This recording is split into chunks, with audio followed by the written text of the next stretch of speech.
Nacido el 22 de abril de 1724 en Königsberg, Prusia, actualmente Kaliningrado, Rusia, y fallecido el 12 de febrero de 1804 en la misma ciudad, es considerado uno de los pensadores más influyentes en la historia de la filosofía occidental, considerado también como el filósofo más importante de la Ilustración. Estudió en el Collegium Fridericianum y luego en la Universidad de Königsberg. Desarrolló un interés temprano por la filosofía, especialmente a través de la lectura de obras de autores como Gottfried Wilhelm Leibniz y Christian Wolff. En 1755, Kant obtuvo su doctorado y comenzó a enseñar en la Universidad de Königsberg. A lo largo de los años se convirtió en un profesor influyente de lógica y metafísica en la universidad. Después de ser profesor por 15 años, se dedicó 40 años a la investigación filosófica y la redacción de sus obras, que marcaron un hito muy importante en el desarrollo de la historia de la filosofía. Sus enseñanzas religiosas se basaban más en el racionalismo que en la revelación divina y le crearon problemas con el gobierno de Prusia. En 1792, Federico Guillermo II le prohibió impartir clases o escribir sobre asuntos religiosos. Acató la orden durante 5 años, hasta la muerte del rey, y entonces se sintió liberado de su obligación. En 1798, ya retirado de la docencia universitaria, publicó un epítome, donde se contenía una expresión de sus ideas de materia religiosa.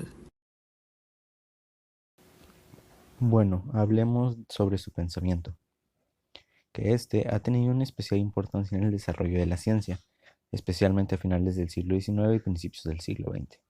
Su problema principal en torno a la filosofía era preguntarse cuáles son los límites del conocimiento, y para esto, él plantea 3 preguntas. ¿Qué puedo conocer? En esta se trata del problema del conocimiento y los límites que éste tiene. ¿Qué debo hacer? Que éste habla del problema de la moral y establece los principios y condiciones para ella. ¿Y qué debo esperar? Que éste se trata del problema de la religión y de la historia.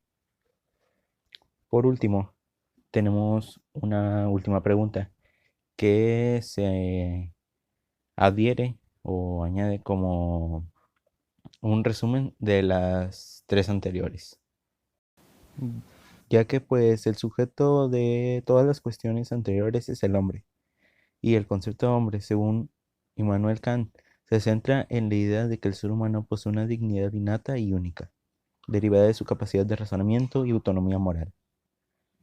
Kant ve al hombre como un ser capaz de actuar de acuerdo con principios y morales universales. La obra más conocida de Kant es Crítica de la razón pura, publicado en 1781. Este influyente tratado cambió radicalmente el curso de la filosofía y marcó el inicio del movimiento filosófico conocido como el idealismo alemán. En su obra, Kant buscó establecer los límites del conocimiento humano y explorar los fundamentos de la experiencia y la razón. Dicho argumento que los conocimientos solo pueden ser construidos a través del filtro de los conceptos y las estructuras mentales inherentes al ser humano. Además, Kant también escribió otras obras importantes como Fundamentos de la metafísica de las costumbres en 1785 y Crítica de la facultad de juzgar en 1790. Estas obras exploraron temas relacionados con la ética, la estética y la filosofía política. Su obra, Crítica de la razón pura, se dividió en 2 etapas. Periodo precrítico. Es el anterior a la publicación de la Crítica de la razón pura en 1781, en el que se interesa por la ciencia y por la filosofía. De esta última, considera que lo importante es aprender a filosofar, no aprender filosofía. Para ello, es necesario investigar, acercarse a la naturaleza humana sin prejuicios ni dogmatismos, al igual que Hume, cuya lectura despierta a Kant de su sueño dogmático.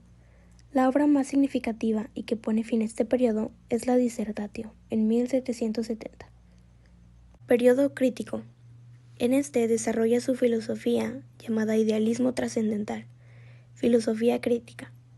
Se inicia con la crítica de la razón pura, en la que analiza los límites del conocimiento y la posibilidad de la metafísica como ciencia. Le sigue la fundamentación de la metafísica de las costumbres en 1785, en la que intenta encontrar un fundamento para la moral. Más tarde, publica la Crítica de la razón práctica en 1788, en la que trata de fundamentar la moral siguiendo esquemas de trabajo de la crítica de la razón pura, pero aplica al uso práctico de la razón. También aparece una segunda edición de la crítica de la razón pura. En 1890, publica la crítica del juicio, cuyo tema es el juicio estético. De los escritos posteriores cabe destacar la religión dentro de los límites de la mera razón y metafísica de las costumbres. Para Kant, la razón y la experiencia son fundamentales para la ciencia, debido a que la ciencia tiene que basarse en datos que partan de la experiencia, al que llama condiciones empíricas, y que toda ciencia se apoya en contenidos anteriores a la experiencia, que llama trascendentales. La negación a la metafísica viene a demostrar que la razón tiene límites en el conocimiento, a lo que Kant se planteó si no habrá otro modo de funcionamiento de la razón que dé respuesta a las tendencias que tenemos los humanos a preguntarnos sobre lo incondicionado. Kant dividió las éticas materiales y formales. Material significa con contenido. Una ética es material cuando tiene un fin y establece medios para conseguirlo.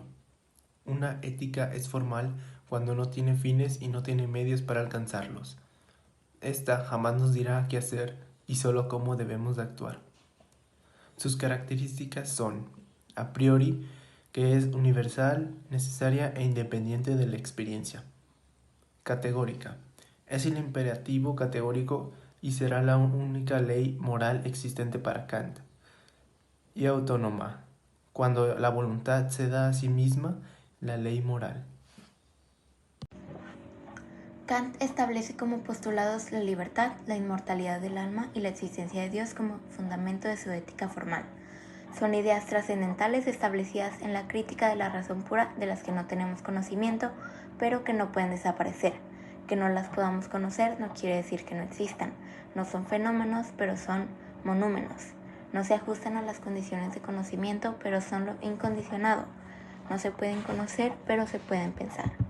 En su postulado 1, la libertad, a diferencia de lo que ocurre en el mundo fenómeno, regido por la necesidad, el mundo de la razón práctica está regido por la libertad. Esta es una propiedad de la casualidad de los seres racionales que se llama voluntad. De carecer de libertad, la ética sería imposible. En su postulado 2, la inmortalidad del alma, en este mundo es imposible la perfecta conformidad entre voluntad y la inmoral, por lo que se postula la inmortalidad del alma. En su postulado 3, la existencia de Dios, es la realización efectiva del bien supremo al que aspira la voluntad. Dios como ser en el que se identifica ser y debe ser, virtud y felicidad.